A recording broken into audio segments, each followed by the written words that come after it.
இன்றைக்கி நம்ம பார்க்க போகிறது த சீக்ரெட் ரகசியம் புக்கை பற்றி தான் பார்க்க போகிறோம். இது எப்படின்னா ஒரு மெனிஃபெஸ்டேஷன்ஸ் செய்கிற techniques, the law of attraction, அந்த டெக்னிக்ஸ்லாம் அது போக போக அந்த ஃபஸ்ட்டு சாப்டர்லேருந்து நம்ம தொடர்ந்து அது பார்த்துட்டே வந்தோம்னா நமக்கு நல்லாவே அந்த ஈர்ப்பு விதியை பற்றி நம்ம தெரிஞ்சுக்கலாம். த லா ஆஃப் அட்ராக்ஷனை பற்றி இப்போ அந்த முன்னுரையை நம்ம பார்க்கலாம். ஓராண்டுக்கு முன்னாடி என் வாழ்க்கையில் திடீர்னு நிலக்குலைஞ்சு சரைஞ்சது. என் தந்தை எதிர்பாராமல் காலமானாங்க. நான் அல்லும் பகலமாக வேலையில் ஈடுபட்டு கலைத்து துவண்டேன். சக ஊழியர்களிடம், பிரியமானவர்களிடம் என் உறவு வந்து சீர்கெட்டது. இந்த நம்பிக்கையற்ற நிலையிலிருந்து எனக்கு ஒரு மாபெரும் பரிசு கிடைக்க போகிறதுன்னு நான் அப்போ துளி கூட தெரிஞ்சுக்கல. அப்போதான் ஒரு மகத்தான ரகசியத்துடன் கனநேர தரிசனம் எனக்கு கிடைச்சது. அது வாழ்க்கைக்கான ரகசியம். என் மகள் ஹெய்லி எனக்கு கொடுத்த 100 வருடம் பழமையான ஒரு புத்தகத்திலிருந்து அந்த தரிசனம் எனக்கு கிடைச்சது. ரகசியத்தை உலக வரலாற்றின் ஊடகம் தேடி கண்டறிந்த போது மாமனிதர்களான Plato, Shakespeare, Newton, Hugo, Lincoln, Emerson, Edison போன்றோர் அதை அறிந்திருந்தனர் என்பதை என்னால் நம்ப முடியலை. எனக்கு அதிர்ச்சி கலந்த ஆச்சரியம். இதை ஏன் எல்லோரும் தெரிஞ்சுக்கல? ரகசியத்தை இந்த உலகத்தில் அனைவரோடும் பகிர்ந்து கொள்ளணும் என்ற தனியாத வேட்கை ஒன்று ஆட்கொண்டது. அப்போ தான் நம்முடைய வாழ்ந்து வருபவர்களில் இந்த ரகசியத்தை அறிந்துள்ளவர்களை நான் தேட துவங்கினேன். ஒருவர் பின் ஒருவராக அவர்கள் என் முன் தோன்றினாங்க. நான் ஒரு காந்தம் போல அவர்களை கவர்ந்திருக்க துவங்கினேன். என் தேடல் தொடங்கியவுடன் இப்போ நம்மிடையே வாழ்ந்து வரும் ஆசான்கள் ஒவ்வொருவராக என்னுடன் ஈர்க்கப்பட்டாங்க. நான் ஒரு ஆசானை கண்டறிந்தவுடன் அது சீரான சங்கிலி தொடர் போல அடுத்த ஆசானுடன் என்னை இணைத்துவிடும். நான் வழி தவறி செல்லும் பட்சத்தில் வேறு ஏதாவது ஒன்று என் கவனத்தை ஈர்க்கும். அந்த திசை மாற்றத்தின் ஊடாக அடுத்த அரும்பெரும் ஆசான என் முன்னாடி தோன்றுவாங்க. இணைய தேடுதல் தவறுதலாக என் ஒரு இணைப்பை அழித்து விட்டாலும் ஒரு இன்றியமையாத தகவலை சென்றடைய நான் வழிகாட்டப்படுறேன். பல நூற்றாண்டுகளாக ரகசியம் இருந்து வந்திருப்பதை சில வாரங்களுக்கு உள்ளாகவே நான் கண்டறிஞ்சேன். தற்போது ரகசியத்தை கடைப்பிடிச்சு வருவரையும் கண்டறிஞ்சேன். ரகசியத்தை ஒரு திரைப்படம் மூலமாக உலக மக்களிடம் எடுத்து செல்லணும்னு குறிக்கோள் என் மனதில் ஆழமாக பதிவானது. அடுத்த 2 மாதங்களில் என் திரைப்படம் மற்றும் தொலைக்காட்சி தயாரிப்பு குழுவினர் ரகசியத்தை கற்றறிஞ்சிருந்தாங்க. குழு உறுப்பினர் ஒவ்வொருவரும் இதை அறிந்திருப்பது இன்றியமையதாக இருந்தது. ஏன்னா இந்த புரிதல் இல்லாமல் நாங்கள் மேற்கொள்வதற்கு முயற்சி இல்லாத காரியமாகிவிடும். படம் எடுப்பதற்கு ஒரு ஆசானை கூட உறுதி செய்திராத நிலையிலும் ரகசியத்தின் மீது இருந்த அசைக்க முடியாத நம்பிக்கையினால நான் வசித்து வந்த ஆஸ்திரேலியாவில் இருந்த பெரும்பாலான ஆசான்கள் வாழ்ந்து வரும் அமெரிக்காவிற்கு நான் துணிந்து விமானம் ஏறினேன். 7 வாரங்கள் கழித்து அமெரிக்க நெடிலும் வாழ்ந்து வரும் மகத்தான ஆசான்களில் 55 பேரை எங்கள் குழு 125 மணி நேரத்துக்கு மேலாக ஓடக்கூடிய அளவிற்கு படம் பிடித்தது. நாங்கள் எடுத்து வைத்த ஒவ்வொரு அடியிலையும் ரகசியத்தை பயன்படுத்தியே ரகசியம் திரைப்படத்தை படம் பிடித்தோம். உண்மையிலே எங்களுக்கு தேவைப்பட்ட ஒவ்வொரு நபரையும் ஒவ்வொரு சூழலையும் எங்கள் பால் ஈர்த்தோம். 8 மாதங்களுக்கு பிறகு ரகசியம் திரைப்படம் வெளியானது. உலகமெங்கும் இந்த படத்தின் தாக்கம் பரவ நடந்தேறிய அற்புத சம்பவங்கள் பற்றிய கதைகள் வெள்ளமென குவிய துவங்கியது. நாட்பட்ட வலி, மனத்தளர்ச்சி, பிற நோய்களிலிருந்து குணமடைந்து பற்றியும், விபத்திற்கு பிறகு முதலாக எழுந்து நடந்தது பற்றியும், மரண படைக்கிலிருந்து மீண்டும் பற்றியும் மக்கள் எங்களுக்கு கதை மேல் கதையாக எழுதினாங்க. ரகசியத்தை பயன்படுத்திய பெரும் பணத்தை ஈட்டிய அஞ்சலில் எதிர்பாராத காசோலையை பெற்ற ஆயிரக்கணக்கான உண்மை சம்பவங்களை பற்றி எங்களுக்கு தகவல் வந்த வண்ணமாகவே இருந்தது.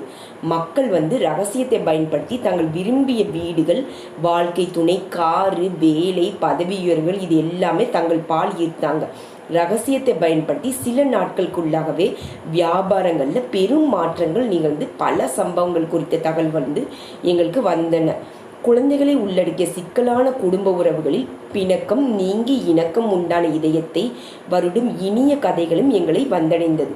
எங்களுக்கு வந்த பிரமிக்கத்தக்க கதைகளில் சில குழந்தைகளிடமிருந்து வந்தன. அதிக மதிப்பெண்கள் மற்றும் நல்ல நண்பர்கள் உட்பட தங்கள் விரும்பியவற்றை எல்லாம் ரகசியத்தை பயன்படுத்தி எப்படி தங்கள் பக்கம் ஈர்த்தன என்று அந்த சின்னஞ்சிறுமிகள் விவரித்தன.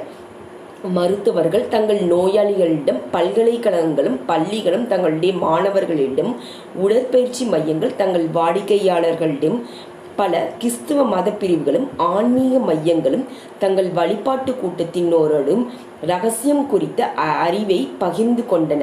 உலகெங்கிலும் உலகம் உள்ள மக்கள் ரகசியத்தை தங்களுடைய குடும்பத்தோரோடும் உறவினரோடும் பகிர்ந்து கொள்வதற்காக இதற்கென்றே தங்கள் வீடுகளில் சிறப்பு விருந்து கூட்டங்களை நடத்தி வருகின்றன. ஒரு சாதாரண பறவை இறகில் இருந்து $10 மில்லியன் உட்பட எல்லா விதமான பொருட்களையும் ஈர்க்க ரகசியம் பயன்படுத்தப்பட்டது. இந்த திரைப்படம் வெளியான சில மாதங்களுக்குள்ளேயே இவை அனைத்தும் நடைபெற்றன. உலகெங்கிலும் உள்ள பல கோடி மக்களுக்கு ஆனந்தத்தை கொண்டு வருவதே நான் ரகசியத்தை படைத்ததன் நோக்கமாக இருந்தது. இன்றளவு அப்படியே இருந்து வருகிறது. நாள்தோறும் உலகின் பல பகுதிகளிலிருந்து வயது, இனம், நாடு போன்ற பாகுபாடு இல்லாமல் அனைத்து மக்களிடமிருந்து ரகசியம் தங்களுக்கு கொண்டு வந்த மகிழ்ச்சிக்கு நன்றி தெரிவித்து எங்களுக்கு வந்து கொண்டிருக்கும் ஆயிரம் கடிதங்கள் எங்கள் நோக்கம் நிறைவேறி வருவதை பறைசாற்றுகின்றன. இந்த அறிவை கொண்டு உங்களால் செய்ய முடியாது என்று எதுவுமே இல்லை. நீங்கள் யார், எங்கே இருக்கீங்க என்பது ஒரு பொருட்டில்லை. ரகசியம் நீங்கள் விரும்பும் எல்லாமும் உங்களுக்கு அளிக்க வல்லது.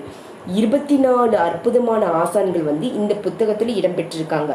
அவர்களுடைய பேட்டிகள் அமெரிக்காவெங்கும் பல்வேறு காலகட்டங்களில் பதிவு செய்யப்பட்ட போதும் அவர்கள் தெரிவித்த கருத்துக்களில் எந்தவித வேறுபாடும் இல்லை.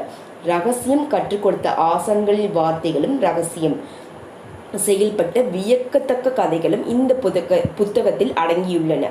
நான் கற்றுக்கொண்ட எளிய வழிகைகள், ஆலோசனைகள், சுருக்கு வழிகள் எல்லாம் உங்கள் வாழ்க்கை கனவுகளை நீங்கள் நனவாக்கி கொள்ள வேண்டும் என்கிற நோக்கத்துடன் உங்களுடன் பகிர்ந்து கொண்டுள்ளேன். இந்த புத்தகம் முழுவதும் சில இடங்களில் நீங்கள் என்ற வார்த்தையை அழுத்தமான எழுத்துக்களில் குறிப்பிடப்பட்டுள்ளதை நீங்கள் கவனிப்பீங்க. நான் அப்படி செய்ய காரணம், வாசகராகிய நீங்கள் இந்த நூல் உங்களுக்காகவே உருவாக்கப்பட்டுள்ளது என்பதை உணரணும் என்பதற்காக தான். நீங்கள் என்று நான் குறிப்பிடும்போது உங்களிடம் நான் தனிப்பட்ட முறையில் நேரடியாக பேசுகிறேன் என்ற பொருள் கொள்ளணும். இந்த புத்தகத்துடன் ஒரு ஆத்மார்த்தமான தொடர்பை நீங்கள் உணரணும் என்பதுதான் என்னோட நோக்கம். ஏன்னா ரகசியம் உங்களுக்காகவே உருவாக்கப்பட்டது. இந்த புத்தகத்தின் பக்கங்களை புரட்டி ரகசியத்தை நீங்கள் படிப்படியாக புரிந்து கொள்ளும் போது நீங்கள் விரும்பும் எல்லாமே பெறுவது எப்படி வேண்டிய நம்ம இன்ட்ரடக்ஷன் முன்னுரையை பார்த்தோம். இதுக்கப்புறம் தான் இந்த சாப்டர் தொடங்குது. ரகசியம் நீங்கள் விரும்பும் எதையும் உங்களுக்கு அளிக்கும். மகிழ்ச்சி, ஆரோக்கியம், செல்வம் எதுவானாலும் இருக்கலாம். நீங்கள் விரும்பும் எதையும் பெறலாம், எதையும் செய்யலாம், எதுவாகவும் ஆகலான்னு முனைவர் ஜோ விட்டாலேன்னு சொல்கிறாங்க. ஜான் அசரஃப் என்ன சொல்கிறாங்கன்னா, நம்ம தேர்ந்தெடுக்கும் எதை வேண்டுமானாலும் நம்ம பெறலாம். அது எப்படி பெரிதாக இருந்தாலும் அது ஒரு பொருட்டே இல்லை. இப்போ நம்ம என்ன வேணுமோ, இப்போ ஒரு காரோ ஒரு பைக்கோ நமக்கு வேண்டிய வேலையோ அது எப்படி இருக்கலான்ட்டு அந்த ஒரு டெக்னிக் தான் இதுக்கப்புறம் நம்ம ஃபுல்லு பார்க்க போகிறோம். எப்படிப்பட்ட வீட்டில் வசிக்க வேணும்னு நீங்கள் விரும்புகிறீங்களோ, நீங்கள் ஒரு கோடீஸ்வரராக வேண்டுமா, எந்த விதமான வியாபாரம் உங்களுக்கு வேண்டும், வெற்றி மேல் வெற்றி பெற வேண்டுமா, உங்களுக்கு உண்மையிலே என்ன வேணும், இதுதான் வாழ்வின் மாபெரும் ரகசியம். கடந்த காலத்தில் ரகசியத்தை அறிந்தவங்க அதிகாரத்தை தம் வசம் வைத்திருக்க விரும்பினாங்க, அதை பகிர்ந்து கொள்ள விரும்பலை. ரகசியம் குறித்து மக்களை அறியாமையிலேயே வச்சுருந்தாங்க.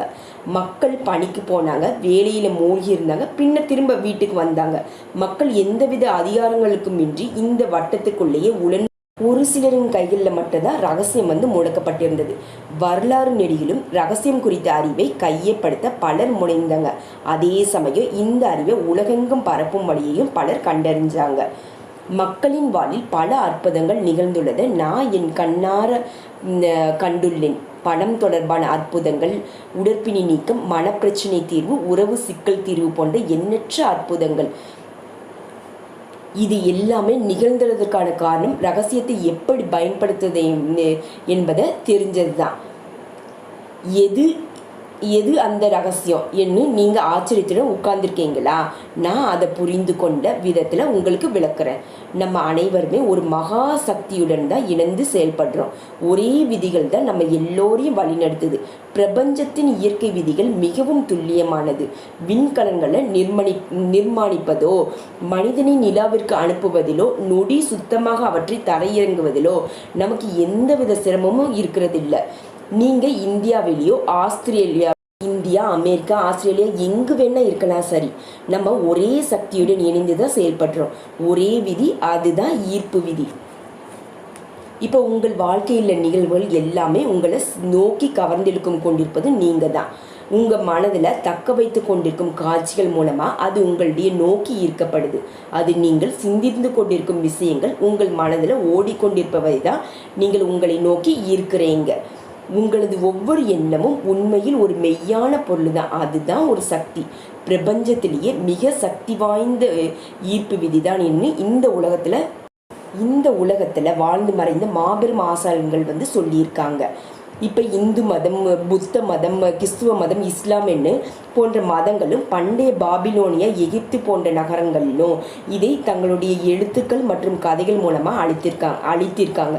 அனைத்து விதமான வடிவங்களிலும் கடந்த காலம் முழுவதுமே பதிவு செய்யப்படுது. இந்த விதியை எல்லா நூற்றாண்டுகளிலும் புராதன படைப்புகளிலும் காணலாம். கிமு 3000 இந்த கல்வெட்டில் செதுக்கப்பட்டது. ஒரு சிலர் அபகரிக்க திட்டம் தீட்டி வெற்றியும் பெற்ற போதிலும் அது எவரொருவராலும் கண்டுபிடிக்கக்கூடிய விதத்தில் எப்போதும் இருந்து வந்திருக்கு. காலத்தின் மூலத்தோடையே இந்த விதியும் உதித்தது. அது எப்போதும் தொடர்ந்து இருந்து வந்திருக்குது, இனியும் இருந்து வரும். பிரபஞ்சத்தின் கட்டமைப்பு முழுவதையும், உங்கள் வாழ்வின் ஒவ்வொரு கணத்தையும், உங்கள் வாழ்வில் நீங்கள் அனுபவிக்கும் ஒவ்வொரு விஷயத்தையும் இந்த விதி தான் நிர்ணயிக்குது. நீங்கள் யார் என்பதையோ எங்கிருக்கீங்க என்பதையோ இது முக்கியம் இல்லை. உங்களது வாழ்வு அனுபவம் முழுவதையும் ஈர்ப்பு விதி தான் வடிவமைக்குது. இந்த சர்வசக்தி வாய்ந்த விதி அவற்றை உங்களது எண்ணங்கள் மூலமாக நிகழ்குது. ஈர்ப்பு விதியை நடைமுறைப்படுத்துவது நீங்கள் தான். அதை நீங்கள் உங்களின் எண்ணங்கள் மூலமாக செய்கிறீங்க. 1912 சார்லஸ் ஹானல் ஈர்ப்பு விதியை படைப்பமைப்பின் சகலமும் சார்ந்திருக்கும் ஒருபோதும் பிறளாத மாபெரும் விதி என்று அழைத்தார். தொடர் பகுதியை நாளைக்கு பார்க்கலாம். தேங்க்யூ ஸோ மச் ஃபார் வாட்சிங். God bless you all.